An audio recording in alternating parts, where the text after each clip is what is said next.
Enterprises KDS sports वाघविलीवाडा 26 धावांची गरज आहे। मागच्या षटकामध्ये फक्त 7 धावा आल्या,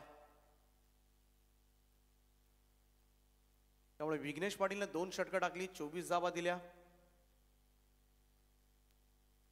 विकेट मात्र मिळाली नाही विघ्नेश पाटीलला, परंतु चौथं षटक नेहमीच निर्णायक ठरतं कोणत्याही मॅच मध्ये।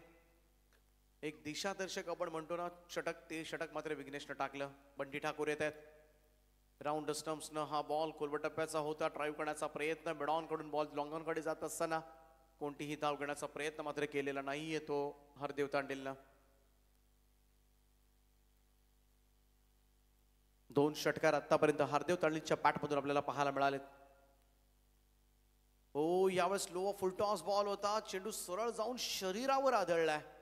हलकीशी अपील त्या ठिकाणी झाली होती, अपील मात्र नाकारली पंचांनी लगेच। आणखीन एक निर्धाव चेंडू आणि आता मात्र हे थोडंसं आव्हान अशक्यप्राय होत चाललंय। शेवटचे 4 चेंडू शिल्लक आहेत आणि 26 धावांची गरज आहे, 26 रिक्वायर्ड। अशा मॅचेस जिंकणं म्हणजे गोलंदाजाच्या चुकीवर निर्भर राहणं। बंटी ठाकूर कशाला करेल चुकी? यावेळेचा हा चेंडू आपण पाहिला तर कट करण्याचा प्रयत्न, तिसरा निर्धाव चेंडू बंटी ठाकूर फिनिश करत असताना औपचारिकता बाकी आहे। संघर्ष चांगला पाहायला मिळाला, परंतु हे संघर्ष शर्तीचे प्रयत्न मात्र थोडेसे अपुरे ठरताना दिसतात, ते करावे संघाचे। राऊंड स्टंप्सनं हा बॉल यावेळेस पाठीमागे चालला, इथे धाव घेण्याचा प्रयत्न पाहूया, रन कंप्लीट झाले, ती 1। बाईचा इशारा येतोय, अवांतर स्वरूपामध्ये ही धाव।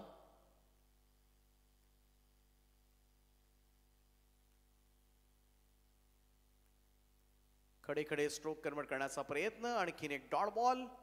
निर्धाव चेंडूची सांगता, फक्त फॉर्मॅलिटीज कंप्लीट करतील match officials.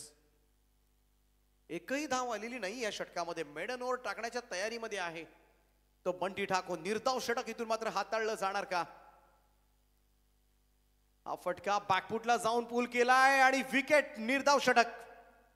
Some maiden over from Bunty Thakur या स्पर्धेमध्ये निर्धाव षटक टाकण्याचा बहुमान मात्र प्राप्त करतोय।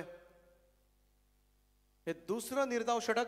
मगाशी आपण पाहिलं तर धारावी संघाचा धीरज भोईरनं या स्पर्धेमधलं पहिलं निर्धाव षटक टाकलं आणि मुरबी टीमच्या बंटी ठाकूरनं निर्धाव षटक टाकलं। सामना मोठ्या फरकानं जिंकलाय तो कैलासवासी कुमार प्रेमनाथ 11 मुरबी संघ। वेल प्लेड, हार्दिक हार्दिक अभिनंदन।